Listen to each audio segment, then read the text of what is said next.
ଖ୍ରୀଷ୍ଟରେ ଆଶ୍ରିତ ପ୍ରତ୍ୟେକ ପ୍ରଭୁଙ୍କର ଦାସ ଦାସୀ ମାନଙ୍କୁ ପ୍ରଭୁ ଯୀଶୁଙ୍କର ବହୁମୂଲ୍ୟ ନାମରେ ଆପଣମାନଙ୍କୁ ମୋର ଭକ୍ତିପୂର୍ଣ୍ଣ ନମସ୍କାର।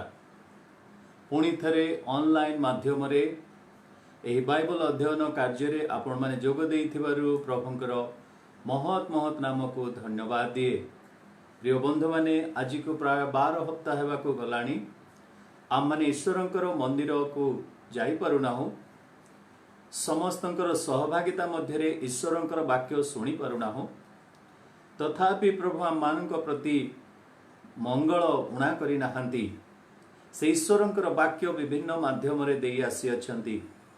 ଗତ ଦିନମାନଙ୍କରେ ଏହିପରି ଶନିବାର ସନ୍ଧ୍ୟା 7 ଘଣ୍ଟା ସମୟରେ ବାଇବଲ ଅଧ୍ୟୟନ ନିମନ୍ତେ ଆପଣମାନଙ୍କର ସବୁ କାମକୁ ଛାଡ଼ି ଆପଣ ବସି ଯାଇଛନ୍ତି ବାକ୍ୟ ଶୁଣିବା ପାଇଁ, ଧ୍ୟାନ କରିବା ପାଇଁ। ତେଣୁ ମୁଁ ଆପଣମାନଙ୍କୁ ଧନ୍ୟବାଦ ଦିଏ। ପୁଣି ପ୍ରାର୍ଥନା କରି ପ୍ରଭୁ ଆପଣମାନଙ୍କର ଏହି ତୃଷାକୁ ଆହୁରି ବୃଦ୍ଧି କରନ୍ତୁ। ପ୍ରିୟ ବନ୍ଧୁମାନେ, ପ୍ରଭୁଙ୍କ ସାନ୍ନିଧ୍ୟ ମଧ୍ୟରେ ଗୋଟାଏ ଘଣ୍ଟା କାଳ କି ଅଧଘଣ୍ଟା କାଳ ବସିବା ଆମମାନଙ୍କ ପାଇଁ କ୍ଷତିର ବିଷୟ ନୁହେଁ। ତା ବୋଲି ଭାବନ୍ତୁ ନାହିଁ ମୁଁ ଘଣ୍ଟା ଘଣ୍ଟା ବାକ୍ୟ ପ୍ରଚାର କରିବି ବୋଲି। ଏହି ପ୍ରକାଶିତ ପୁସ୍ତକକୁ ଅଧ୍ୟୟନ କଲାବେଳେ ଏପରି ଅନେକ ବିଷୟ ରହିଛି ଯାହାକି ଅଳ୍ପ ସମୟ ମଧ୍ୟରେ ଆମମାନେ ଚିନ୍ତା କରି ବା ତାକୁ ଦୌଡ଼ିକିରି ଆମମାନେ ସାରିପାରିବା ନାହିଁ। ଧୀର ଗତିରେ, ମନ୍ଥର ଗତିରେ ଧ୍ୟାନ କରୁ କରୁ, ଚିନ୍ତା କରୁ କରୁ ଆମମାନଙ୍କୁ ଯିବାକୁ ପଡ଼ିବ। ତେଣୁ ମୋ ସହିତ ଆପଣମାନେ ଟିକେ କଷ୍ଟ ଉଠେଇବେ ବୋଲି ଆଶା କରେ। କିନ୍ତୁ ଆଜି ମୁଁ ଗୋଟିଏ ଅଧ୍ୟାୟକୁ ସମ୍ପୂର୍ଣ୍ଣ ଭାବରେ ଶେଷ କରିବାକୁ ଆଉ ଚାହୁଁନାହିଁ, କାରଣ ଅନେକ ବିଷୟ ରହିଛି ଯାହାକି ଆମମାନଙ୍କୁ ଟିକେ ପ୍ରାଞ୍ଜଳ ଭାବରେ ଦେଖିବାକୁ ପଡ଼ିବ। ତେଣୁ ଆଜିର 9ମ ଅଧ୍ୟାୟକୁ 2 ଭାଗରେ ଆମମାନେ ବିଭକ୍ତ କରିବା। ଆଜି 1 ପଦରୁ ପ୍ରାୟ 12 ପଦ ପର୍ଯ୍ୟନ୍ତ ଆମମାନେ ଅଧ୍ୟୟନ କରିବା। ପୁଣି 13 ପଦରୁ 21 ପଦ ପର୍ଯ୍ୟନ୍ତ ଆମମାନେ ଆସନ୍ତା ଦିନରେ ଅଧ୍ୟୟନ କରିବା ବୋଲି ମୁଁ ପ୍ରାର୍ଥନାରେ ରଖିଅଛି। ଆସନ୍ତୁ ଆମମାନେ ଈଶ୍ୱରଙ୍କର ବାକ୍ୟ ମଧ୍ୟକୁ ଯିବା। ପୁଣି ଆମମାନେ ଯିବା ଚିନ୍ତା କରିବା ପୂର୍ବରୁ ପଦେ ପ୍ରାର୍ଥନା କରିବା। ପ୍ରେମମୟ ସ୍ୱର୍ଗସ୍ଥ ପିତା, ଧନ୍ୟବାଦ ଦେଉଛୁ। ଆମମାନେ ସଟ୍ଡାଉନ୍ ମଧ୍ୟରେ ଅଛୁ। ଆଜି କଟକ ସହରରେ ହେଉ କି ଅନ୍ୟ କୌଣସି ଗ୍ରାମରେ ହେଉ, ଦେଶର ବାହାରେ ହେଉ, ଯେଉଁମାନେ ପ୍ରଭୁ ଏହି ବାଇବଲ ଅଧ୍ୟୟନର ଲାଇଭ୍ କାର୍ଯ୍ୟକ୍ରମକୁ ଦେଖୁଛନ୍ତି ସେମାନଙ୍କୁ ତୁମେ ବିଶେଷ କରି ଆଶୀର୍ବାଦ କର। ପ୍ରେମମୟ ପ୍ରଭୁ, ଯଦି ରୋଗ ସଙ୍କଟ ବ୍ୟାଧି ରହିଛି, ଅଭାବ ରହିଛି, ଏପରି ଅବସ୍ଥାରେ ତୁମ ସାନ୍ନିଧ୍ୟକୁ ଆସିଛନ୍ତି, ତୁମର ବାକ୍ୟ ସେମାନଙ୍କୁ ସାନ୍ତ୍ୱନା ଦେଉ, ସୁସ୍ଥତା ଦେଉ, ଶକ୍ତିଯୁକ୍ତ କରି ପରିଷ୍କୃତ କରି ପ୍ରସ୍ତୁତ କରୁ। ପ୍ରଭୁ, ଏହି ସଙ୍କଟାପନ୍ନ ଅବସ୍ଥା ମଧ୍ୟରେ ଜଗତରେ ଈଶ୍ୱରଙ୍କର ବାକ୍ୟ ଚିନ୍ତା କରିବା ପାଇଁ ଆମମାନଙ୍କୁ ତୁମେ ସୁଯୋଗ ଦେଇଅଛ ବୋଲି ଧନ୍ୟବାଦ ଦିଏ। ପ୍ରଭୁ, ପ୍ରାର୍ଥନା କରୁଛୁ ସମସ୍ତ ଯାନ୍ତ୍ରିକ ତ୍ରୁଟିରୁ ଆମମାନଙ୍କୁ ଉଦ୍ଧାର କରି ରଖ। ପ୍ରତ୍ୟେକଙ୍କ ଉପରେ ଆତ୍ମାଙ୍କର ଅଭିଷେକ ଦିଅ, ଯେପରି ଆମମାନେ ତୁମର ବାକ୍ୟକୁ ଅଧ୍ୟୟନ କରିବୁ। ପୂଜା ପ୍ରଶଂସା ପାଅ, ମତେ ଲୁଚା ହଜାଅ, ତୁମେ ହିଁ ଗୌରବ ପାଅ। ମୋର ଭାଷା ନୁହେଁ, ମୋର କଥା ନୁହେଁ, ପ୍ରଭୁ ତୁମର ଚିନ୍ତା ତୁମର ଲୋକମାନଙ୍କ ନିକଟରେ ରଖ ବୋଲି ପ୍ରିୟ ପ୍ରଭୁ ଯୀଶୁଙ୍କ ନାମରେ ମାଗୁଅଛୁ, ଆମେନ୍। ପ୍ରିୟ ବନ୍ଧୁମାନେ, ଆସନ୍ତୁ ଆମମାନେ ପ୍ରକାଶିତ ପୁସ୍ତକ ତାର 9 ଅଧ୍ୟାୟ ଆମମାନେ 1 ପଦରୁ 12 ପଦ ପର୍ଯ୍ୟନ୍ତ ଚିନ୍ତା କରିବା।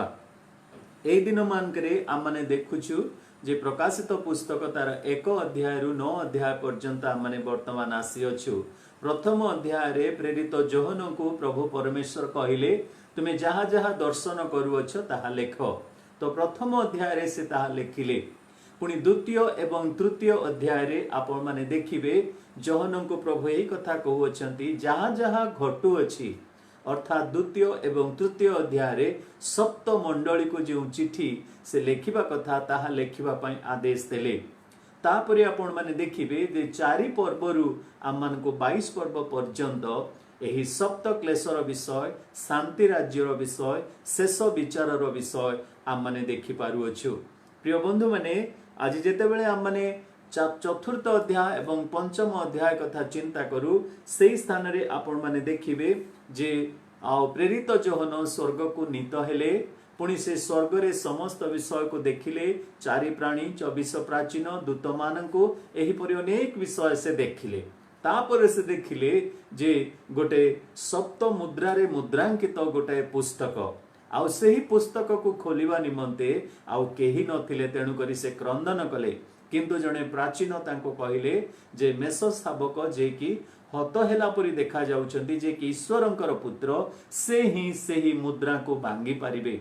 यही कथाटी से जेतोले प्रकाश कले आम माने 6 अध्याय रु आउ सेही अंश को देखु 6 अध्याय रु 19 अध्याय पर्यंत आम माने 7 वर्षर क्लेश विषय रे आम माने प्रकाशित पुस्तक रे देखि पारुछु। तेबे 6 अध्याय रु 9 अध्याय पर्यंत एही 7 वर्ष क्लेशर प्रथम भाग अर्थात 3.5 वर्षर क्लेश बा 1260 दिनर क्लेश कथा माने देखु। तापरे जदि आपण माने 10 पर्वरु 14 पर्व पर्यंत बा चैप्टर 10 टू चैप्टर 14 आपण माने देखिबे जे एही क्लेशर मध्य भाग विषय माने चिंता करिबा जहा कि प्रथम आ द्वितीय भागर मध्य भागटी आम माने 10 पर्वरु 14 पर्व रे पढु। 15 पर्वरु जदि आपण माने 19 पर्व पर्यंत पढ़िबे सेथिरे क्लेशर द्वितीय भाग जहा कि the last part of the tribulation और आम माने ताकू कहू द ग्रेट ट्रिबुलेशन बोली कहा जाए कारण क्लेश एपरी भाव रे वृद्धि पाइबो एपरी तार पराक्रम बा एपरी तार कष्ट पीड़ा बढ़िबो ताहा असह्य हबो। तेणु आसंतु आमने चिंता करूछु 6 अध्याय रु 9 अध्याय पर्यंत एही 7 वर्ष क्लेशर प्रथम भाग अर्थात 3.5 वर्ष काल वर्तमान मंडली ऊर्ध्व को नीत होई अछि से वर्तमान स्वर्ग रे अछि जगत रे क्लेशर आरंभ होई अछि। 6 अध्याय रे आमने देखिलु जे सेही हत होइथिबा मेष जे कि प्रभु यीशु ख्रीष्ट 6 गोटी मुद्रा को भांगिले आउ जेतेबेले 6 गोटी मुद्रा को भांगिले क्लेश आरंभ हैला। पुणी 7 अध्याय रे आमने देखिलु 7 मुद्रा को भांगिबा आउ पूर्वरु आमने देखु जे 1,44,000 जिहुदी मुद्रांकित हेले पुणी असंख्य अगण्य समस्त जाति समस्त भाषावादी समस्त गोष्ठी प्रभुंकर मनोनीत विजाति मानक आमने देखि पारुअछु। 2 दल ईश्वरंक द्वारा मनोनीत हेबे जिहुदी मानक मध्यरु 1,44,000 पुणी एही विजाति मानक मध्यरु असंख्य अगण्य जनता बा साधु माने।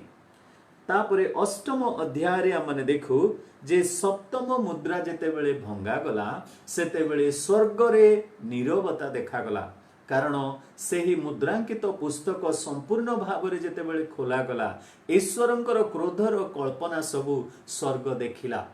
जेउ प्रेमिक प्रेममय दयामय परमेश्वरंको स्वर्ग पृथ्वी देखिथिले सेही दिन जेतेबेले पुस्तकटी खोला गला सेही समय परमेश्वरंकर क्रोध को जहा लिखित थिला ताहा देखिला परे स्वर्ग रे नीरवता खेली गला।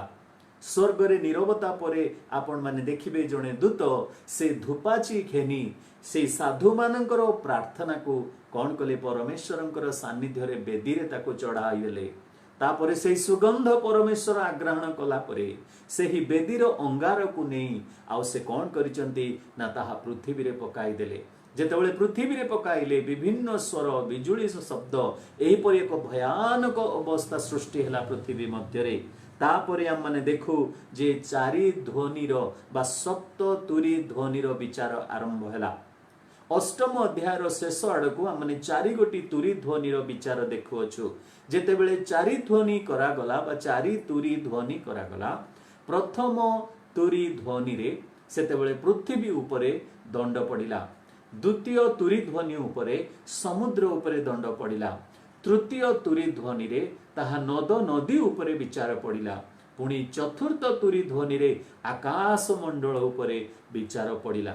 वर्तमान आकाश अंधकारमय आकाशर सूर्य नक्षत्र पुणी चंद्र से माने अंधकार हो जाइछन्ति एपरि एक अवस्था मध्य रे हम माने वर्तमान पंचम षष्ठ एवं सप्तम तुरीर वादन बाकी रही अछि।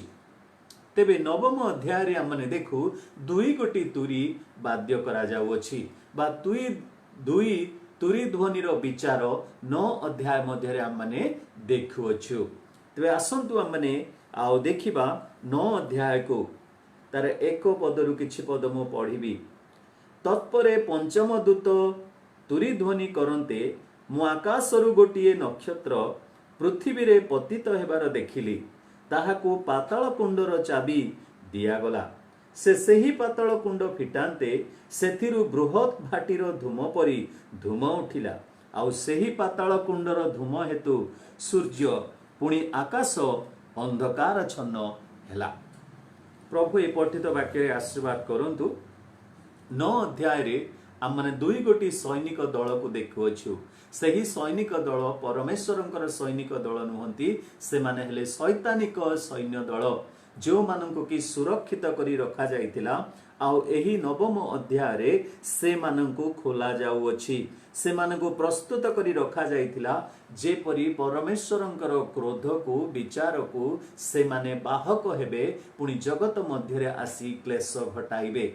मोर प्रिय बंधु माने, प्रथम दल हेले पाताल कुंडरू पंगपाल को मुक्त करागला, जहाँकि नवम अध्याय 1 पदरू 12 पद।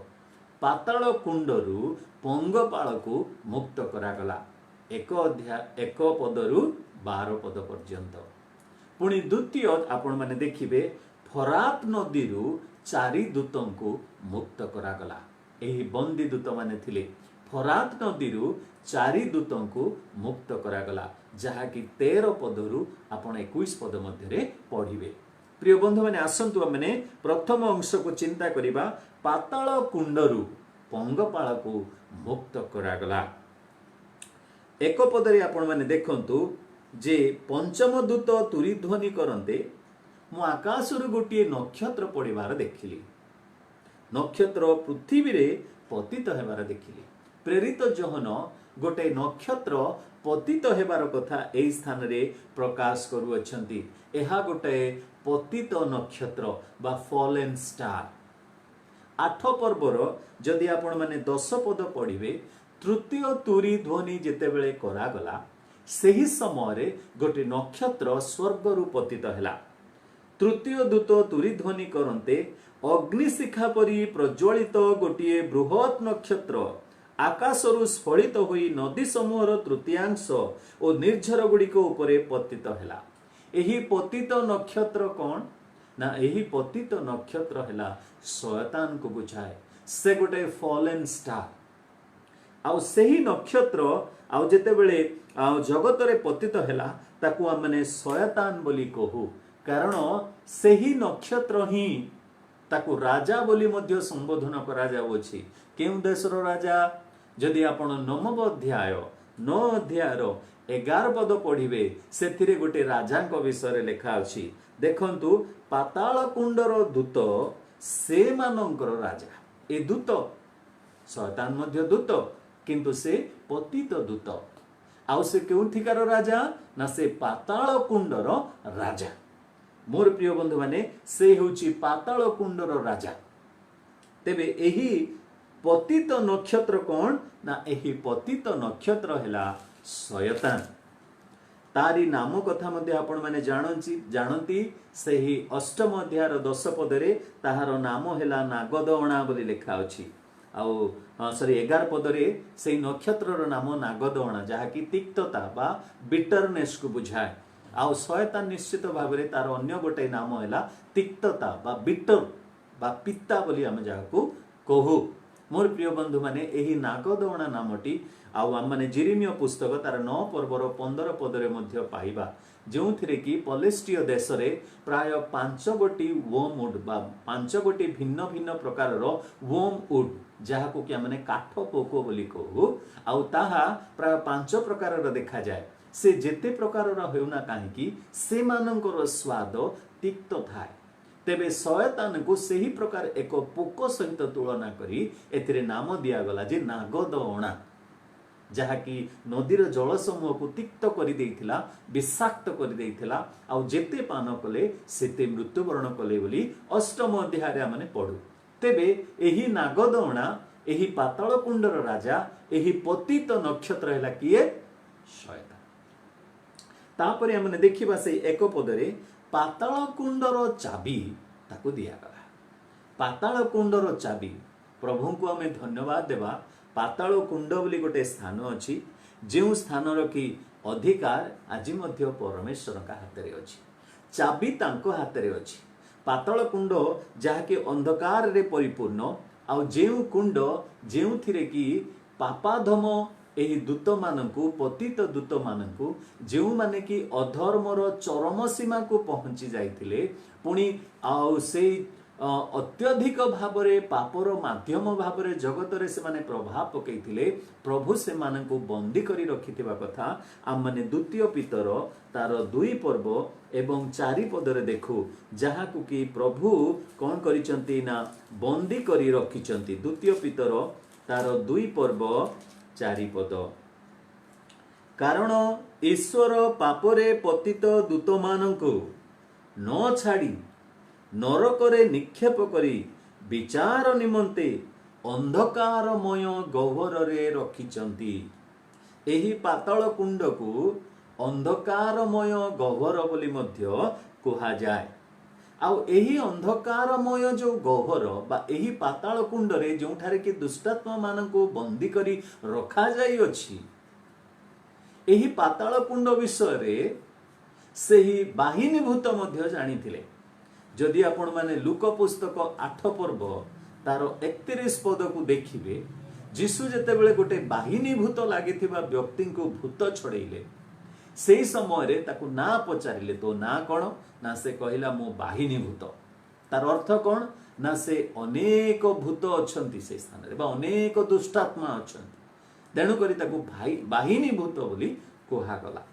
तेबे से माने गोटे अनुरोध कले से माने कौन अनुरोध कले ना आमानकु आउ दया करी सेही रसा तल को जीवा को आज्ञा दियो नाही किंतु ए जो घुसुरी पोल से देखिले घुसुरी पोल रे से माने को छाड़ी देले जहा पोल रे से माने समुद्र रे डेगी पड़ले। मोर प्रिय बंधु माने सेही दुष्टात्मा माने मध्य से माने जानिथिले जे पाताल कुंड बा एही अंधकारमय गह्वर बोली गोटे स्थान अछि जेउ स्थान रे कि शयतान पुणी तार दुष्टात्मा माननको बंदी करी रखा जाई अछि जो माने पापरे पतित होई अछंती। मोर प्रिय बंधु माने प्रकाशित पुस्तक तार 20 अध्याय तार 1 पदरु 3 पद जति आपण माने पढ़िबे सेथिरे लेखा अछि जे शांति राज्य समय रे शयतान को मध्य एही पाताल कुंड रे बांधी करी रखा जबो। पुणी आपण जदि प्रकाशित 11 पर्वर 7 पद पुणी 17 पर्वर 8 पद पढ़िबे सेथिरे भंड ख्रीष्ट जे कि सेही पशु दानिएल देखिथिबा पशु से मध्य एही पाताल कुंडरू उठी आसिबे। तेबे एही पाताल कुंडर चाबी काहाकू दिया गला ना वर्तमान एही पाताल कुंडर राजा जे कि पतित नक्षत्र ताको हस्तरे समर्पण करा गला। मोर प्रिय बंधु माने सेही पाताल कुंड सेही अंधकारमय गह्वर ताहा आज पर्यंत परमेश्वरंकर अधीन रे अछि से जहा को दायित्व देबे से ताहा करिवे। से शयतान हेले मध्य आज प्रभु परमेश्वरंक ठारू कंची नेला तारा खोलिबार ही काम रहिछि आउ से खोलुचंती सेते बेले 2 पद को हमने देखिबा 9 अध्याय 2 पद से सेही पाताल कुंड फिटांते सेथिरु बृहत भाटीर धूम परी धूम उठिला। जेते बेले एही पाताल कुंडर मुख द्वार को शयतान खोलुचंती से समय एपरी एक धूम उठुछि सते जेमति कि बड़ भाटीरु गोटे धूम उठुछि। मोर प्रिय बंधु माने चिंता करंतु एही आउ जेते बेले सेही भाटी परी गोटे धूम आउ से बाहरुछि किपरि अवस्था हितबो देखंतु सेही दूषित धूम जहाँकि अनेक वर्ष पर्यंत काल पर्यंत बंद हे रहिथिला सेही शत्रु मानकर बा दुष्टात्मा मानकर सेही क्रोध बर्बरता समस्त प्रकार विषय सेही मध्यरे बंदी हेकि रहिथिले वर्तमान जेतेबेले द्वारटी खोला हैला एपरी भावरे दूषित हेकि उठिला। आपण माने देखिबे जे एही 2 पदरे लेखा अछि सेही पाताल कुंडर धूम हेतु सूर्य पुणी आकाश अंधकार छन्न हैला। केमती हेइथिबो से अवस्था आपण माने टिके चिंता करंतु। एही जो दुष्टात्मा माननको प्रभु रखिथिले से भितरे वर्तमान से माने पंगपाळ परी बाहरी आसुचंती।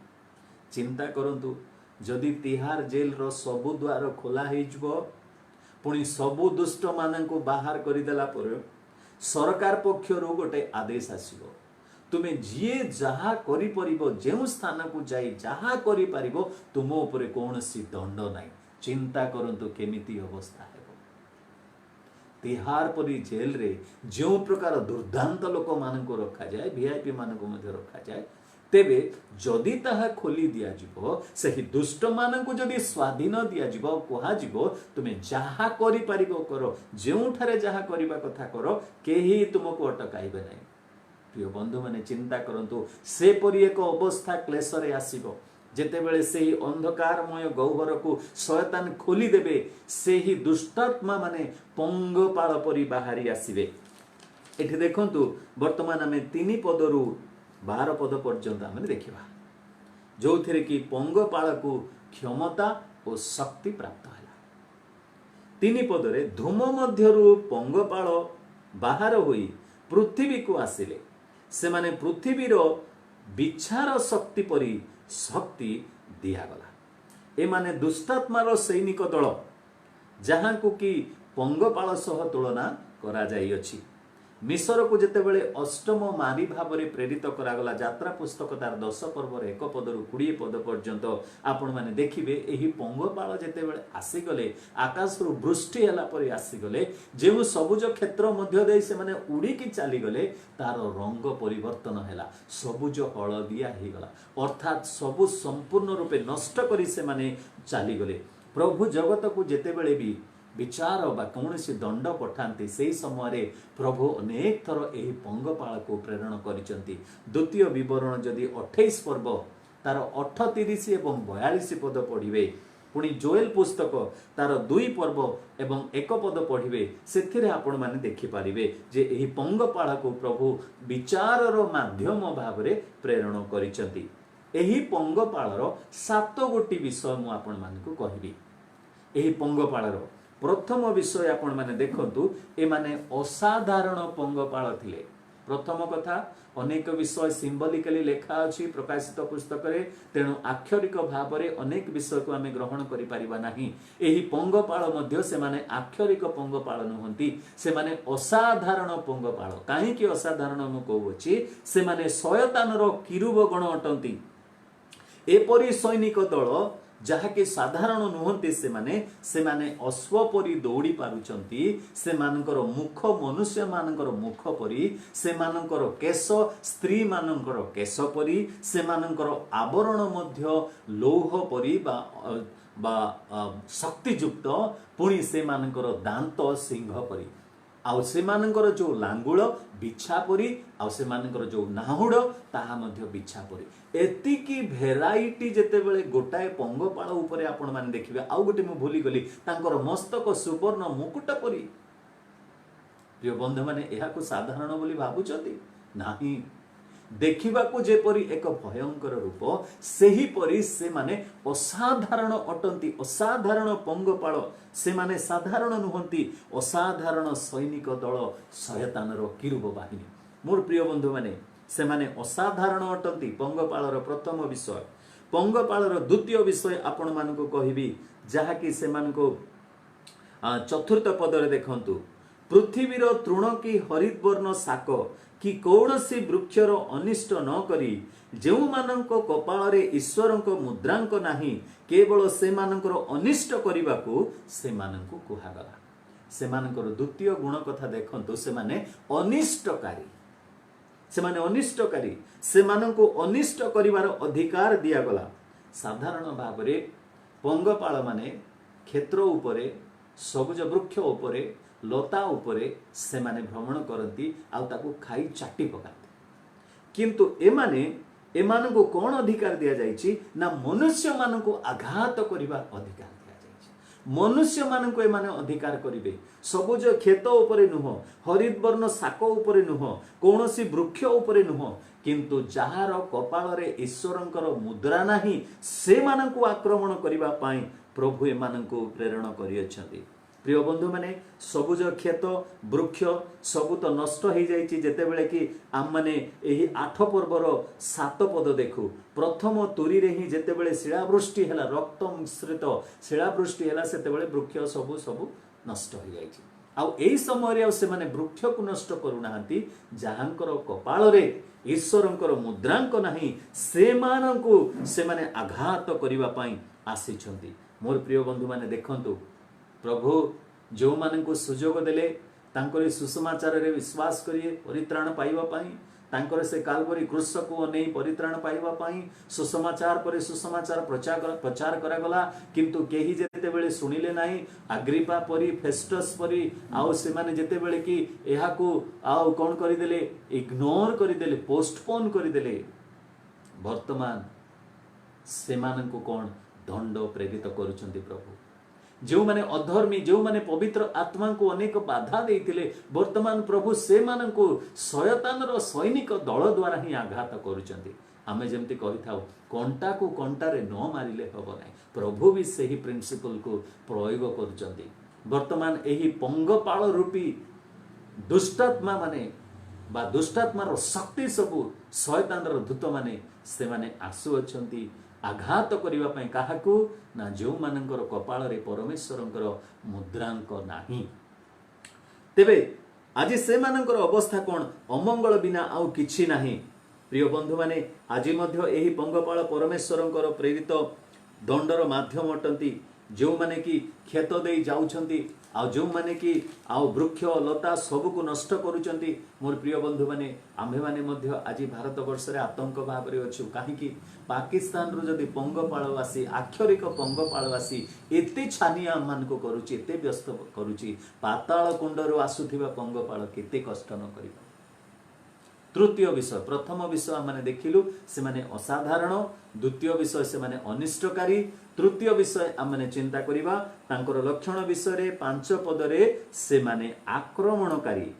पांच पद देखंतु से मान को बधन करी 5 मास पर्यंत से मानकर जंत्रणा घटाइबा को से मान को क्षमता दिया गला बिच्छा मनुष्य को मारिले जेपरि जंत्रणा हुए एही जंत्रणा सेही प्रकार से माने आक्रमणकारी भावंतु नाई जे हठात से मानकर संस्पर्श रे आसीगले से माने चोट मारिबे बोली ना से माने देखुछंती बुलुछंती आक्रमण करिबा पई खोजी खोजी बुलुछंती जहांकर मस्तकर कपाल रे जहार चिन्ह नाही मुद्रांक नाही परमेश्वरंकर से मानकु से माने आक्रमण करूछंती प्रिय बंधु माने लुचिवा पाई मध्य स्थान नाही से दिन कारण से घुरी घुरी खोजी खोजी समस्त को आक्रमण करूछंती से मानकर आक्रमण करिवार कोन अछि ना क्षमता अछि एही पंगपाल मानकर साधारण जीवन समय हैला 5 मास तेबे एही आउ पंगपाल मानक मध्य 5 मास धरी जंत्रणा देवा निमंते से मानक अधिकार करा जायछि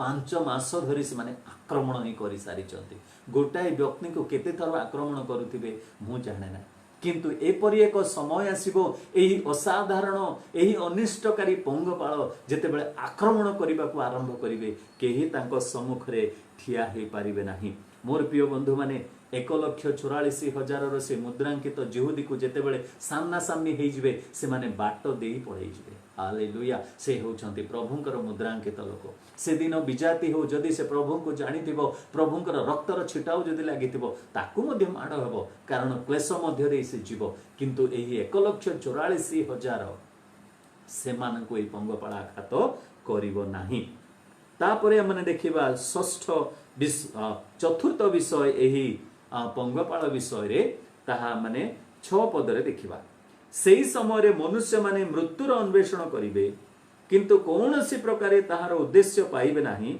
से माने मरिबा को बांछा करिवे किंतु मृत्यु से मानक ठारो पलायन करिवो असह्य जंत्रणाकारी पंगपाळ असाधारण पंगपाळ अनिष्टकारी पंगपाळ आक्रमणकारी पंगपाळ पुणी एठारे असह्य जंत्रणाकारी पंगपाळ केमिति जंत्रणा एपरी जंत्रणा दायक हेबो जे मनुष्य माने मरिबा पई अन्वेषण करिवे किंतु प्रभु से मानको मृत्यु देबे नाही जहा कि जिरेमिया पुस्तक आउ तार 8 पर्वर 3 पद रे प्रभु परमेश्वर प्रकाश करूचंती जे आमे से मानको एपरी भाबरे तोडी देबा एपरी एक स्थान को तोडी देबा जेउ स्थान रे से माने बंचिबा पई इच्छा करिवे नाही से माने केवल मरिबा पई बांछा करिवे बोली लेखा अछि 8 पर्वर 3 पद रे जिरेमिया पुस्तक तार 8 पर्व 3 पद पुणी सैन्याधिपति सदा प्रभु कहती एही दुष्ट वंश को आमे जो जो स्थान को तोड़ी देई अछु से सब स्थान रे से मानकर अवशिष्ट थिबा समस्तक प्रति जीवन अपेक्षा बरंच मृत्यु बांछनीय हेबो जीवन अपेक्षा ବରଂ ମୃତ୍ୟୁ ସେମାନଙ୍କ ପାଇଁ ବାଞ୍ଛନୀୟ ହେବ। ମୃତ୍ୟୁକୁ ସେମାନେ ଖୋଜିବେ କିନ୍ତୁ ପ୍ରଭୁ ମୃତ୍ୟୁ ଦେବେ ନାହିଁ। ଅସହ୍ୟ ଯନ୍ତ୍ରଣା ମଧ୍ୟ ଦେଇ ସେମାନେ ଯିବେ। ମୋର ପ୍ରିୟ ବନ୍ଧୁମାନେ, କିନ୍ତୁ ଯେଉଁମାନେ ପ୍ରଭୁ ଯୀଶୁଙ୍କର ସହିତ ଲାଗି ରୁହନ୍ତି, ପ୍ରଭୁଙ୍କର ଉପସ୍ଥିତିକୁ ସବୁବେଳେ ଫିଲ୍ କରନ୍ତି, ସେମାନେ ଏହି ଯନ୍ତ୍ରଣା ମଧ୍ୟ ଦେଇ ଗଲେ ମଧ୍ୟ ସେମାନେ କ'ଣ କହିବେ? ମୃତ୍ୟୁ ଛାୟା ରୂପ ଉପତ୍ୟକା ଦେଇ ଗଲେ ମଧ୍ୟ ମୁଁ କୌଣସି ବିପଦକୁ ଭୟ କରିବି ନାହିଁ। ହାଲେଲୁୟା। ତେଣୁ କରିବି ଆଜି ଆପଣମାନଙ୍କୁ ମୋତେ ଏହି ସୁଯୋଗ ଅଛି ମନ ପରିବର୍ତ୍ତନ କରି ଈଶ୍ୱରଙ୍କୁ ଗ୍ରହଣ କରିବା, ନଚେତ୍ ମୃତ୍ୟୁକୁ ବାଞ୍ଛା କଲା ପରି ଗୋଟେ ଦିନ ଆସୁଅଛି। ପଞ୍ଚମ ବିଷୟ ଏହି ପଙ୍ଗପାଳ ବିଷୟରେ ଆମେ 7 ପଦରେ ଦେଖିବା। ପଙ୍ଗପାଳ ମାନଙ୍କର ଆକୃତି ଯୁଦ୍ଧାର୍ଥେ ସଜ୍ଜିତ ଅଶ୍ୱମାନଙ୍କ ସଦୃଶ, ସେମାନଙ୍କ ମସ୍ତକର ଆବରଣ ସୁବର୍ଣ୍ଣ ମୁକୁଟ ତୁଲ୍ୟ, ପୁଣି ସେମାନଙ୍କର ମୁଖ ମନୁଷ୍ୟମାନଙ୍କର ମୁଖ ସଦୃଶ। 7 ପଦରେ ଆମେ ଦେଖୁ ଆକୃତି ଯୁଦ୍ଧର ଅଶ୍ବ ପରି। ଏହି ପଞ୍ଚମ ଗୁଣ ବା ପଞ୍ଚମ ବିଷୟ ପଙ୍ଗପାଳ ବିଷୟରେ ତାଙ୍କର ଆକୃତି ଯୁଦ୍ଧର ଅଶ୍ବ ପରି। ଯୁଦ୍ଧ ନିମନ୍ତେ ସଜ୍ଜିତ ଅଶ୍ବ ଯେପରି ଶକ୍ତିଯୁକ୍ତ ଥାଏ ଆଉ ସେ ସୁସଜ୍ଜିତ ହୋଇଥାଏ, ତା ଉପରେ ଯେତେବେଳେ ଆରୋହୀ ବସି ପଡ଼େ ସେ ଗୋଟେ ଆଦେଶକୁ ଅପେକ୍ଷା କରିଥାଏ, ଚାଲ। ଯେତେବେଳେ ତାକୁ ସେହି ଶବ୍ଦଟି ଶୁଣାଯାଏ ସେ ଆଉ ଦେଖେ ନାହିଁ ଯେ ତାର ସମ୍ମୁଖରେ କେଉଁ ଶତ୍ରୁ ମାନେ, କେଉଁ ଦେଶର ଶତ୍ରୁ, କେତେ ବଳବାନ ଶତ୍ରୁ ଆଉ ସେମାନଙ୍କ ହାତରେ କ'ଣ ଅଛି ସେ କିଛି ଦେଖେ ନାହିଁ, କିନ୍ତୁ ମାଡ଼ିଯାଏ ଆଗକୁ। ସେପରି ପ୍ରିୟ ବନ୍ଧୁମାନେ ଏହି ପଙ୍ଗପାଳ ମାନେ ସୁସଜ୍ଜିତ ହେଇଥିବେ। ଯେତେବେଳେ ଆଦେଶ ମିଳିଲା ସ୍ୱର୍ଗରୁ ତୁମେ ଯାଅ, ଏପରି ଭାବରେ ମାଡ଼ିଯିବେ, ଯୁଦ୍ଧ କ୍ଷେତ୍ରକୁ ଓହ୍ଲେଇ ଯିବେ ଯେ ଆକ୍ରମଣ ଉପରେ ଆକ୍ରମଣ କରି ଚାଲିବେ। ଏହି ଅଶ୍ବ ଯିଏକି ଯୁଦ୍ଧ ନିମନ୍ତେ ସୁସଜ୍ଜିତ ହୋଇଥାଏ ତାର ଚକ୍ଷୁ କେବଳ ଶତ୍ରୁର ମଧ୍ୟସ୍ଥାନକୁ ଯିବାକୁ ଥାଏ। ସେହିପରି ଏମାନେ ମନୁଷ୍ୟମାନଙ୍କର ସମାଜ ମଧ୍ୟକୁ ଓହ୍ଲେଇ ଆସିବେ ଆଉ ଏପରି ଏକ ମାଡ଼ ଦେବେ ମୋର ପ୍ରିୟ ବନ୍ଧୁମାନେ, ଏହି ଶୈତାନିକ ଦଳ ସେମାନଙ୍କର ଆଉ ସାମ୍ନାରେ ଠିଆ ହେବା ପାଇଁ କେହି ନଥିବେ। ମୋର ପ୍ରିୟ ବନ୍ଧୁମାନେ, ସେହି ଜଗତର ମେଡିସିନ, ଜଗତର ଡିସ୍କଭରି, ଜଗତର ସମସ୍ତ ସାଇଣ୍ଟିଫିକ ଆଟେମ୍ପ୍ଟ ସବୁ ଫେଲ୍ ହେଇଯିବ, କେହି ଠିଆ ହେଇପାରିବେନି। ଟିକେ ଚିନ୍ତା କରନ୍ତୁ, ଏହି ପଙ୍ଗପାଳ ପାକିସ୍ତାନରୁ ବାହାରି ରାଜସ୍ଥାନକୁ ଆସିଲା, ରାଜସ୍ଥାନରୁ ମଧ୍ୟପ୍ରଦେଶକୁ ଆସିଲା, ମଧ୍ୟପ୍ରଦେଶରୁ ଓଡ଼ିଶା ଆଡ଼କୁ ମୁହେଇଲାଣି। ସେ କାହିଁ ଆମର ସାଇନ୍ସ, କାହିଁ ଆମର ଡିସ୍କଭରି, କାହିଁ ଆମର କ'ଣ କରିବ? କେହି ତାଙ୍କ ସମ୍ମୁଖରେ ଠିଆ ହେଇପାରିବେ ନାହିଁ। ଆଉ ମଧ୍ୟ ଏହି ମହାମାରୀ ବିଷୟରେ ଚିନ୍ତା କରନ୍ତୁ, କାହିଁ କ'ଣ ହେଲା? ଯେତେବେଳେ ପରମେଶ୍ୱରଙ୍କର ଦଣ୍ଡ ଆସି ଉପସ୍ଥିତ ହେବ, ଆମମାନଙ୍କର ଜ୍ଞାନ, ଆମମାନଙ୍କର ଡିସ୍କଭରି, ଆମମାନଙ୍କର science, it will be like A zero. It will be like a zero. ତେଣୁ ସେମାନେ ଆକୃତି ଯୁଦ୍ଧର ଅଶ୍ବ ପରି, ପୁଣି ସେମାନଙ୍କର ମସ୍ତକର ଆବରଣ କ'ଣ ଅଛି? ସ୍ୱର୍ଣ୍ଣର ମୁକୁଟ ପରି। କିନ୍ତୁ ସ୍ୱର୍ଣ୍ଣର ମୁକୁଟ ନୁହେଁ, କାରଣ ସ୍ୱର୍ଣ୍ଣର ମୁକୁଟ କେବଳ ବିଶ୍ୱାସୀ ମାନଙ୍କର ନିମନ୍ତେ, ମଣି ମୁକ୍ତାରେ ଖଚିତ ମୁକୁଟ କେବଳ ବିଶ୍ୱାସୀ ମାନଙ୍କ ନିମନ୍ତେ। ଏମାନେ ଖାଲି ମୁକୁଟ ପିନ୍ଧିଲା ପରି ଦେଖାଯିବେ, କିନ୍ତୁ ଏମାନେ ଛଳନାର, ତାହା ଛଳନାର ବିଷୟ, ବାସ୍ତବ ବିଷୟ ନୁହଁ। ସେମାନେ ଧୋକା ଦେବେ ପ୍ରିୟ ବନ୍ଧୁମାନେ, ମନୁଷ୍ୟମାନଙ୍କୁ ସେମାନେ ଧୋକା ଦେବେ। ପୁଣି ସେମାନେ କ୍ଷମତା ପ୍ରାପ୍ତ ହେଇଥିବାରୁ ସେମାନେ କ'ଣ କରିବେ? ଆକ୍ରମଣ କରି ସେମାନଙ୍କୁ ଯନ୍ତ୍ରଣା ଦେବେ। ପୁଣି ସେମାନଙ୍କର ମୁଖ, 7 ପଦରେ ଦେଖନ୍ତୁ, ସେମାନଙ୍କର ମୁଖ ମନୁଷ୍ୟମାନଙ୍କର ମୁଖ ପରି। ଅର୍ଥାତ୍ ମନୁଷ୍ୟମାନଙ୍କର ମୁଖ ପ୍ରଭୁ ଏପରି ଭାବରେ ସୃଷ୍ଟି କରିଛନ୍ତି, ଆମ ହୃଦୟରେ ଯେଉଁ ଚିନ୍ତା ଅଛି, ଭାବନା ଅଛି, ତାହା ଆମର ମୁଖ ଇଣ୍ଡିକେସନ ଦିଏ। କିନ୍ତୁ ଆପଣମାନେ ଯଦି ଦେଖିବେ, ଜଗତର କୌଣସି ପଶୁ, କୌଣସି ପକ୍ଷୀ କେବେ ହେଲେ ତାଙ୍କର ମୁଖ ଦ୍ୱାରା ସେମାନେ ଏକ୍ସପ୍ରେସ୍ କରିପାରିବେନି ସେମାନେ ରାଗିଛନ୍ତି, କାନ୍ଦୁଛନ୍ତି କି ହସୁଛନ୍ତି। କେବେ ଦେଖିଛନ୍ତି ଗୋଟେ କୁକୁରକୁ ହସିବା? କେବେ ଦେଖିଛନ୍ତି ଗୋଟେ ବିଲେଇକୁ କାନ୍ଦିବା କି କ'ଣ? କାନ୍ଦିବାର ଶବ୍ଦ ଶୁଣିବେ, କିନ୍ତୁ ସେମାନେ ତାଙ୍କର ଭାବକୁ ଏକ୍ସପ୍ରେସନ କରିପାରିବେ ନାହିଁ। ତେବେ ମୋର ପ୍ରିୟ ବନ୍ଧୁମାନେ, ମନୁଷ୍ୟକୁ ସେଇ ଭାବ ଦିଆଯାଇଛି। ଅର୍ଥାତ୍ ଏଇ ଯେଉଁ ପଙ୍ଗପାଳକୁ ମନୁଷ୍ୟର ମୁଖ ପରି ଦେଖାଯାଉଛି, ତାହା କ'ଣ ନା ସେମାନେ ମନୁଷ୍ୟ ପରି ଜ୍ଞାନୀ ଥିବେ, ଇଣ୍ଟେଲିଜେଣ୍ଟ ଥିବେ। ସେମାନେ ମଧ୍ୟ ଇଣ୍ଟେଲିଜେଣ୍ଟ ଥିବେ। କାହିଁକି? କାରଣ କାହାର କପାଳରେ କ'ଣ ଲେଖା ଅଛି ସେମାନେ ଦେଖିବେ ଆଉ ତାଙ୍କୁ ଅତିକ୍ରମ କରି ଚାଲିବେ। କିଏ ପ୍ରଭୁଙ୍କର ଲୋକ ଆଉ କିଏ ମୁଦ୍ରାଙ୍କିତ ଲୋକ ତାହା ସେମାନେ ଚିହ୍ନି ପାରିବେ। ତେଣୁକରି ସେମାନଙ୍କୁ ପ୍ରଭୁ ସେ ଜ୍ଞାନ ମଧ୍ୟ ଟିକେ ଦେଇଛନ୍ତି। ବର୍ତ୍ତମାନ ଆମେ ଦେଖିବା 8 ପଦରେ ବି ଦେଖନ୍ତୁ ସେହି ତାଙ୍କର ଆକୃତି ବିଷୟରେ। ସ୍ତ୍ରୀ ଲୋକମାନଙ୍କର କେଶ ସଦୃଶ ସେମାନଙ୍କର କେଶ, ସିଂହ ଦନ୍ତ ତୁଲ୍ୟ ସେମାନଙ୍କର ଦନ୍ତ। एठी कौन स्त्री मानकर केश से मानकर गौरवर कारण आ स्त्री मानकर कथा जेते बेले आसे से माने they are known for tenderness से माने कोमलमती से माने दुर्बला बोली आमे कहि थाओ एही पंगपाळ मध्य से माने देखिबा को सौंदर्य परि देखा जाउतिबे से मानकर मस्तकर केश स्त्री मानक परि केश थिबो आ ताहा सुंदर देखा जाउथिबो सत किंतु हठात आक्रमण कला बेले से माने सिंहर दांत बाहर करिवे देखंतु कि परि भयानक जहाँ को आपण माने भाबुथिबे देखिबा को सुंदर लागुची बोली किंतु हठात से सिंहर दांत बाहर करी आक्रमण करिवो केडे भयानक विषय सब मोर प्रिय बंधु माने वर्तमान आम माने सेई पंगपाळर षष्ठ विषय देखिबा जहाँ कि आपण 9 एवं 10 पदरे देखिबे 9 एवं 10 पदरे देखंतु लौह उरस्त्राण परी सेमानकर उरस्त्राण माने जहाँ पिंधिबे ताहा लुहा परी पुणी रथ और रणक्षेत्र रे धावमान अनेक अश्वंक शब्द परी सेमानकर पक्षर शब्द से एठी हमने देखू जे तार षष्ठ विषय असीम शक्ति यह हूँ षष्ठ विषय एते शक्ति जे से माने लौहर उरणास्त्र पिंधिचंती माने सेटा कोन ना सेटा से माने आयरन जैकेट पिंधिचंती आपण जेते स्प्रे करंतु जेते केमिकल ढाळंतु एसिड ढाळिले मध्य तांको ऊपर किछि हेबो नै एपरी प्रोटेक्शन हे कि शक्ति प्राप्त हे कि से माने आसुचंती तापरे से माने कोन करूचंती आ से माने अनेक अश्व जेते बेले कि युद्ध क्षेत्र रे धावमान करंती से माने उड़िले सेही प्रकार शब्द हेबो मो टेलीविजन माध्यम रे देखुतिली ए पंगपाळ जेते बेले गोटे जगह उड़ी की जाउचंती सेमानकर शब्द मध्य से माने कैच करिचंती प्रिय बंधु माने एही पातळ कुंडर उठी आसीतिबा पंगपाळ जेते बेले कि से माने विभिन्न देश को माडी जिवे सेमानकर शब्द एपरि भयंकर हेबो जे लोक माने चित्कार करिवे मृत्यु को डाकिबे मोर प्रिय बंधु माने किंतु मृत्यु तांको ठारू पलायन करिवो बोली लेखा अछि असीम शक्ति रे शक्ति युक्त से माने हे मोर प्रिय बंधु माने केते आउ कष्टकर विषय हेतिबो आउ 10-11 पदरे आपण माने देखंतु 10 पदरे बिछार लांगुळ ओ नाहुड परी से मानकर लांगुळ ओ नाहुड बिछार लांगुळ ओ बिछार नाहुड परी से मानकर लांगुळ आ नाहुड थिबो मु चिंता करुथिली मनुष्य मानकर 10 गोटी मनुष्यर काम अल्प समय मध्य जदि आज करि पारिबो गोटे जेसीबी आउ से जेसीबी जेते बेले कि काम सारी कि से फेरु थाए आपण माने देखिबे एते विराट का गोटे मशीन से कौन करिवो तार लांजटी को पुणी तार जो से माटी को जो बाहर करे ताकू से आउ भीतर को पुरई देथिबो आउ से नीरव भाबरे से जाउछि किंतु आपण गोटे बिछा को देखिबे से जदि साधारण भाबरे चालुथिबो तथापि तार लांगुळ को से टेकी रखिथिबो तार नाहुड को से प्रस्तुत करी रखिथिबो जेते बेले आक्रमण करिवार सुजोग मिली गला साइकिना गोटे चोट दे प्रिय बंधु माने एई जो पंगपाळ मध्य से माने कोन करूचंती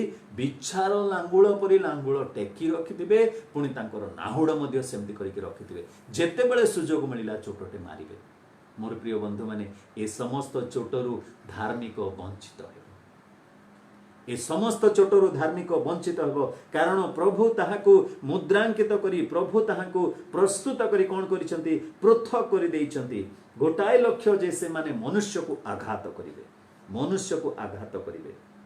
5 मास पर्यंत मनुष्य मानकर क्षति करबाकू से मानकर लांगुळ रे शक्ति थिबो मु कहिली से मानकर 5 मास लाइफ स्पान तेणु करी एमानकर दंड मध्य 5 मास पर्यंत आ से माने गोटाए टार्गेट आघात करिवे मनुष्य मानकू केउ मनुष्य मानकू जहांकर हृदय कि फारुंक परी से मानकू आघात करिवे तेणु करी आज भी सुजोग अछि मन परिवर्तन करिया पई प्रभु यीशु को ग्रहण करिया पई नचेत एते सब चोट खाइबार समय आसुछि 11 पदरे लिखा अछि पाताल कुंडर दूत से मानकर राजा ओ ताहार नाम एब्री भाषा रे अबधन ओ ग्रीक भाषा रे अपोलियन मोर प्रिय बंधु माने 11 पद एवं 12 पदरे आपण माने देखिबे सप्तम विषय जे एही पंगपाळ माने आज्ञा पालनकारी पंगपाळ बा आज्ञा बहकारी पंगपाळ हितोपदेश 30 पर्वर 27 पदरे आपण माने देखिबे जे पंगपाळर कौन से राजा नाही तथापि से समस्ते दलबद्ध होई गमन करती बोली लिखा अछि। किंतु एही पंगपाल तार राजा अछि, तेणुक यह आम असाधारण पंगपाल बोली कहू। जो पंगपाल कथा हितोपदेश लिखागला से राजा नहीं, तेणु से माने जहा चाहिए करिले, जार बल अच्छी से लीडिंग करि परिला, जे स्वार्थी से माने केवल स्वार्थ चिंता करिवे, जदि जणे उड़िला समस्ते ता सहित उड़िले। किंतु एही पंगपाल आज्ञा बहकारी, से मानकर राजा किए ना पाताल कुंडर राजा हेले से पतित नक्षत्र से हेले शैतान। प्रिय बंधु माने से एमान को कौन करिवे आउ नियंत्रण करिवे, तांकर संपूर्ण शक्ति रे मनुष्य मान को ऊपर दंड देबा पई शैतान को प्रभु व्यवहार करूछंती, तार दुष्टात्मा को प्रभु व्यवहार करूछंती। तेबे तार दुई गोटी नाम एथिरे प्रकाश करा गला 11 रे। एब्री भाषा रे ताको अबोधन बोली कहा गला, पुणी ग्रीक भाषा रे ताको अपोलियन बोली कहा गला। ए दुई गोटी नाम रो अर्थ हैला कोन ना विनाशक दूत बा संहारकारी। कहीं एब्री भाषा रे और ग्रीक भाषा रे लिखा गला, एब्री भाषा रे तार अर्थ विनाशकर दूत, तार अर्थ हैला एब्री लोक माने मध्य एहा को फेस करिवे जहां ठारे मुद्रांक हेई नै। आ ग्रीक भाषा रे लिखा गला जो जहा कि अपोलियन बोली, तार अर्थ मध्य विनाशक बा संहारक दूत। कहीं ना विजाति माने मध्य एहा को सामना करिवे। तेबे विजाति माने जिहुदी माने एही शयतान रो सामना करिवे, एही दंडर सामना करिवे। सेथि पई आम मन को प्रस्तुत हेबा को पड़िबो। ठीक सेही परी आम माने यीशुंकर जन्म विषय मध्य इमानुएल बोली गोटे नाम दिया गला, आउ सेही नामर अर्थ भाषांतर करी अनुवाद करी दिया जाइथिला। काहेकि ना आम माने जेपरी तांको जानिबा, त्राणकर्ता रूपे ग्रहण करिबा। इमानुएल अर्थात आम मानकर सहित ईश्वर। मोर प्रिय बंधु माने तांको आमे जानिलु, तेबे यांकरी नाम मध्य आमे जानिबा कारण काहेकि ना आमे जेपरी जागृत रहिबा, आमे जेपरी प्रस्तुत हेबा। 12 पदरे देखंतु जे प्रथम संताप गत हेला, अर्थात पंचम तुरी जेते बेले ध्वनि करा गला, एही पंगपाळर संकट आसिला। आउ दुई गोटी संताप बाकी अछि बोली कहा जाउची। जहाँ गत हेला से कौन ना से मृत्युर संताप, मृत्यु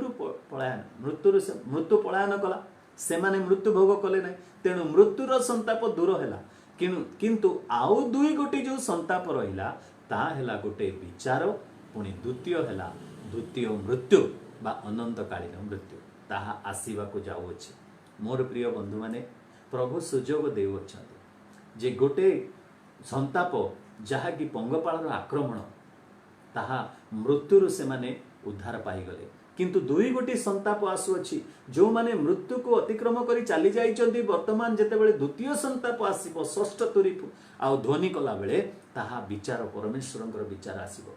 परमेश्वरंकर विचार परे द्वितीय मृत्यु, जहा कि तृतीय संताप अटे, अनंतकालीन मृत्यु। तापरे आ कोनोसी परित्राण नाही। आज भी समय अछि आम माने एही संकट रु उद्धार पाइबा को हेले, शयतान रो दुष्टात्मा मानकर आक्रमण रु उद्धार पाइबा को हेले, आम मान को क्रूस को नेबा को पड़िबो। एही क्लेश रु उद्धार पाइबा को हेले आम मान को क्रूस को नेबा को पड़िबो। कारण जे क्रूस को नेला से सुस्थता पाइला। हे परिश्रांत भारग्रस्त लोक समस्ते मो निकट को आस, आमे तुमको विश्राम देबा। मोर प्रिय बंधु माने आसंतु, आम माने आज 1 पदरु 12 पद पर्यंत आम माने पढ़िलु। पाताल कुंडरू पंगपाळ को मुक्त करागला। आसंता दिन रे आम देखिबा जे फरात नदीरू 4 दूतों को मुक्त करागला, जहाँकि 13 पदरु 21 पद मध्य। आसंतु आम प्रार्थना करिबा।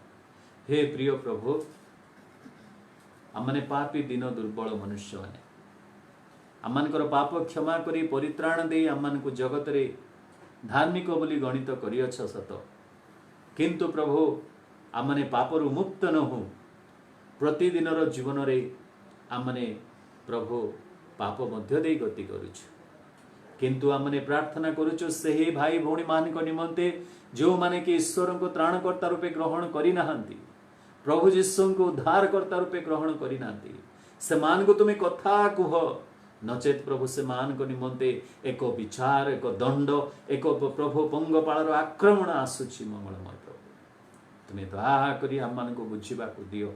ए सब सत्य अटे, ईश्वरंकर वाक्य निराट सत्य, सेथिरे कोनोसी मिथ्या लेखा जाय ना। तेणु जाग्रत हेबा को आम मान को दियो, नचेत अति शीघ्र एही दंड समूह आसुअछि।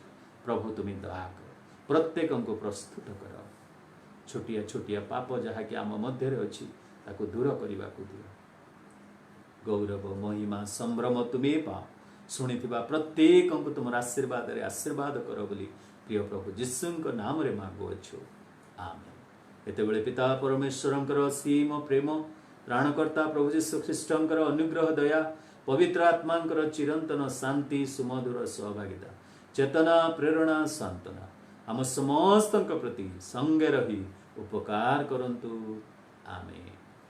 प्रभु आपन को आशीर्वाद करंतु सुरक्षित रखंतु। Thank you. God bless you.